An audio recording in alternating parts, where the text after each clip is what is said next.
What's going on, everybody? So I'm fixing to tell you guys about what happened at Peevely this past weekend. I've had a lot of people message and ask what ultimately happened, and why we were disqualified and why we weren't there competing Saturday night for 10,000 to win. So we started out Thursday there. We qualified second overall, really good. We ended up winning our heat race on Friday night. Ran fourth in the feature. I was battling some power steering issues. I still haven't really found out what the culprit was. Changed the power steering box, did some stuff later on at old number one, and still didn't find out what the problem was. But overall, we ran fourth Friday night, and I was very happy with our fourth place finish, considering that I just really couldn't steer like I needed to. But anyways, with that being said, Blaze drove the Kryptonite car, the Kryptonite mod. Did a really good job. Very happy with the speed that car had. But after the race, we were in my pit stall, and Blaze was next to my driver door of my race car. I was still sitting in my race car because I was trying to show Blaze and Mikey, what was going on with my steering, because I felt crazy, honestly, because it would do it at times and then other times it wouldn't. But so I was showing them that, and we were recapping kind of how our night went, and Lindsay was videoing us. It would have made a really good YouTube video. I think it would have been really neat for you guys to kind of hear what Blaze and I talked about.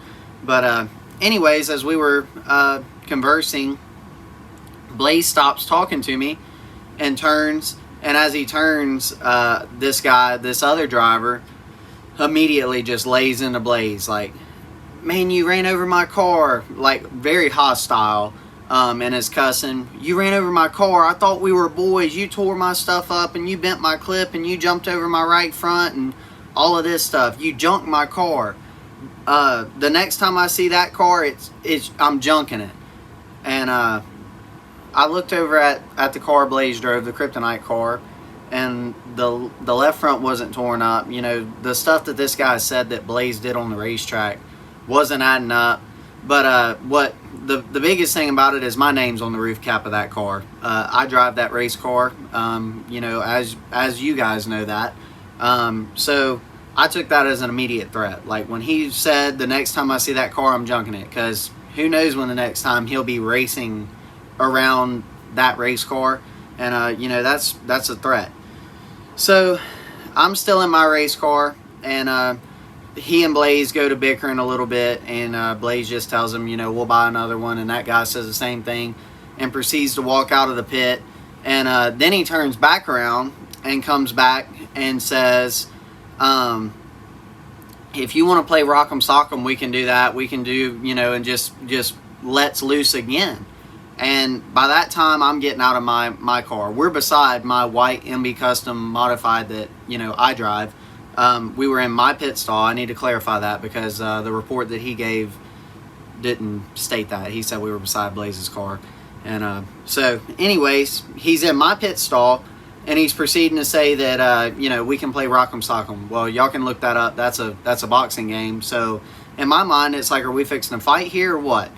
So Lindsay says, "What car do you drive?" And he's like, "The number 17, and just goes off again. But he's off on Lindsay and starts cussing about the car that Blaze junked and this and that and blah, blah, blah, and just goes off. And so at that point, I'm pretty uncomfortable. And he kind of quiet pipes down a little bit, and Blaze says, "I'm sorry, man." And the guy's going to walk, as the guy's walking out of the pit, Blaze says, "I'm sorry, man." And he said, "No, you're not sorry. Don't say sorry," with the smile on your face. And Lindsay was like, "It's just racing." Everybody was relatively calm in my pit. We didn't cuss him. We didn't get, hostile or anything like that. But I felt threatened because this guy said that he's going to junk this car the next time he sees it. And he said we can play rock'em sock'em.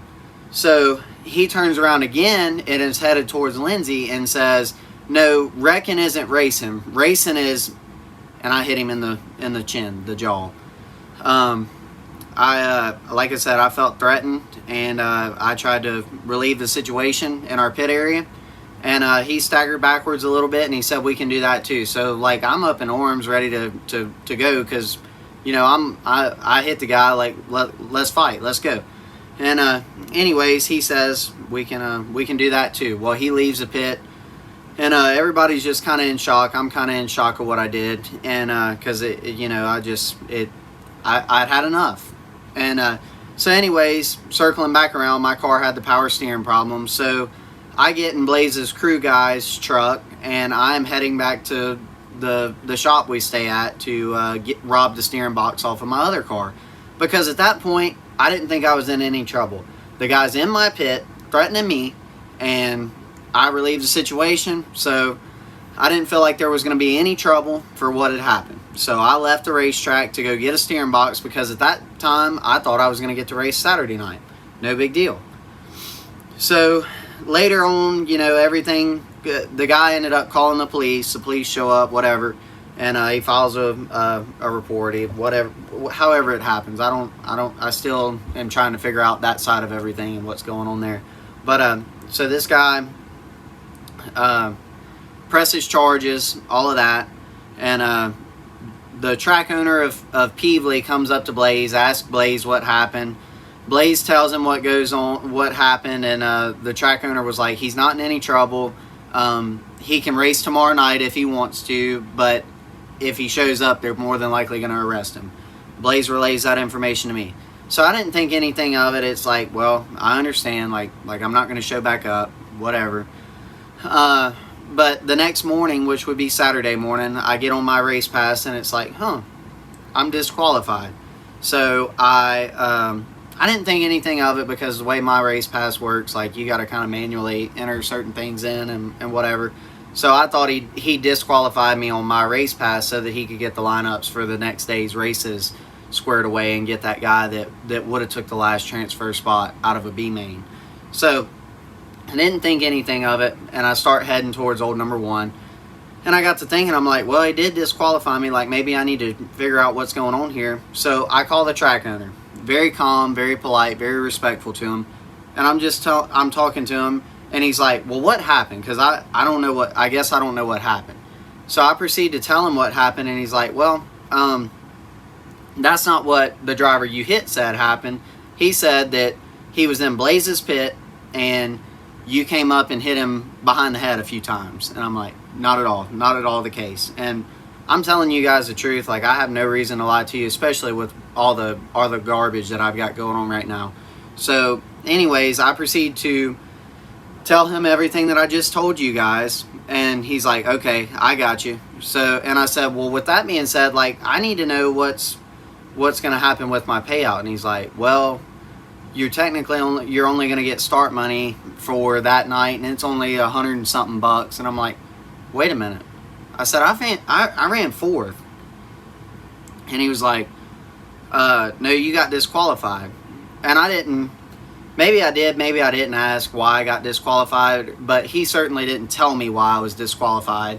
And I was more focused on my money. And I'm like, so he said, I said, so you're not going to pay me for fourth? And he said, no. And I said, he said, the checks are already printed. And he said, the guys that are gaining position from you are going to obviously want their money. And I said, so if the checks are already printed, you don't already have a check for fourth place with my name on it? And he's like, no, the checks were printed this morning, which would have been Saturday morning. And I was like, okay. So at that point, I just kind of let everything go. And again, he never told me why I got disqualified or anything like that.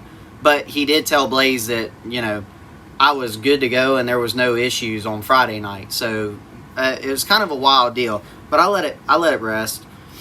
Go and race at old number one. Had a terrible night there. The fans are amazing there, but we just had a terrible night. So anyways, that leads me into another thing that the track owner told me on the phone was the dirt car official, the head dirt car official, is supposed to be giving me a 2-week suspension. He said, so you better plead your case to him because he's supposed to be suspending you for 2 weeks and all of this stuff. And I'm like, okay. So today, Monday morning, I call the head official of Dirt Car, the World Racing Group or whatever, that runs our sanction. And I tell him everything that happens. I tell him what that track owner says. And he said, I never talked to anybody. And I've got it in a voice, like I recorded the phone call. He said, whoever told you that doesn't know what they're talking about, because I was never going to give you a 2-week suspension. You have nothing on our records that I know of. And he said, we went through the records. So he said, this is your first offense. So he said, we're going to put you on probation. And I was like, what does probation look like? And he said, well, don't get in trouble anymore. Like, you're not in trouble. Like, we're not penalizing you, but don't fight anybody. And I was like, okay. And I told him about my money situation, and he's like, well, I'm going to call the track owner. So while awaiting him to call and do all of that stuff, I took it into my own hands to read not only the dirt car rules, but also the track rules. And the dirt car rules stated exactly what the dirt car official said, that, you know, your first offense and stuff like that, like it's warning, probation, stuff like that. So here's where it gets interesting. I went over to I-55 Speedway's website, found their rule book, and again, don't know why I'm disqualified. Obviously, I got into a fight. So I find his section about his general rules about fighting. So here's what it says about fighting. There will be no tolerance concerning this rule. If you were involved in a fight, the first offense, you will be put on probation and fined $100 before you're allowed to return to I-55 or Brownstown Bull Ring. So, and then it talks about second offense, third offense, stuff like that. We're first offense. So that to me states that, one, he shouldn't have disqualified me, and two, that I should have gotten my full payout, and I owe the track owner $100, right? That's what mathematically makes sense to me. So anyways, I sent this information to the track owner, and I'll show you, like I tried to call him, and anyways, his only response, like I sent him the rules, told him that stuff, and he said, so what do you want? I'm tired of dealing with this. Well, it seems pretty simple to me, right? Like, if fourth place paid $700 for Friday night, and I owe you $100, you owe me $600, right? I paid my entry fee, I came in the gates, I ran your event like I was supposed to do, I did everything I was supposed to do, I had zero problems, and so anyways, this guy is not going to pay me, and that's really unfortunate. I think that's kind of a raw deal, because his policy states that you shouldn't be in another person's pits, and this guy was in my pit threatening me and my family, and I took care of the threat, and now I'm in trouble for it. I'm getting punished for it. It's kind of crazy. But so anyways, it's a wild world that we live in today. But so overall, like, I hate that I did it, like, and I don't want to ramble on, but like the biggest thing is, in the past month, this is the third person that's made a threat. I had 2 people come into my pit in one night, 2 separate people at 2 different times come into my pit and tell me that the next time they race against me and blah blah blah happens, they're junking me. And like, I think some of you think it's a joke, but like, I'm truly financially broke. Like, trying to race like I have been racing has really taken a toll on me. It's been great. Like, I've had a phenomenal season. I've had a lot of success. I've done a lot of stuff that a lot of people only dream of doing, and you know, it's great. But with that comes a lot of headache and a lot of consequence for what I do. And like I said, I'm in a bad financial bind, and I really needed my money from Peevely. And, you know, I don't know if I was supposed to just let this guy continue, because this was his third time walking back into our pit area. I don't know if I was supposed to just continue to let this guy just keep yelling at us and threatening us, or what I was supposed to do. But I acted per what code of conduct's supposed to be, and I'm punished for it. So it's kind of wild. But anyways, I had a lot of big things planned for this week specifically. We were supposed to return to I-55. Blaze has a late model that I was supposed to drive this weekend. I was supposed to be driving a modified there as well. I was supposed to be bringing a lot of money into his pit gate, as well as bringing a lot of eyes to his racetrack. And after this right here, it's left a really bitter taste in my mouth, and I don't think it's that hard to do the right thing here. But yeah, so that's what's going on here. That's the reason that I got disqualified at I-55. I'm sorry to my sponsors, my fans, and my family for what I did. I'm sorry if I embarrassed you in any kind of way. Like it, I honestly like if I could do it differently, I would have. I wouldn't have hit the guy, but I just like I said, I've had enough of being threatened, and a lot of people have gotten into me and done things to my race car, and I'm the one paying for my stuff, so it doesn't sit well with me when somebody threatens my equipment. So yeah, that's where I'm at. I don't know that I'll be able to race this weekend. Like I said, I'm in a financial line right now that I wasn't expecting to be in, and things are really tight. So I apologize to any of my fans. Like I said, anybody that I've embarrassed with this stuff. Yeah, we're gonna move forward from this and learn from what there is to learn from, and try to make the most out of it. With that being said, I think I am going to be taking a break from all of my public social media. I will still be releasing content to Patreon, so what that means is our YouTube videos and stuff will be on Patreon only until October 5th.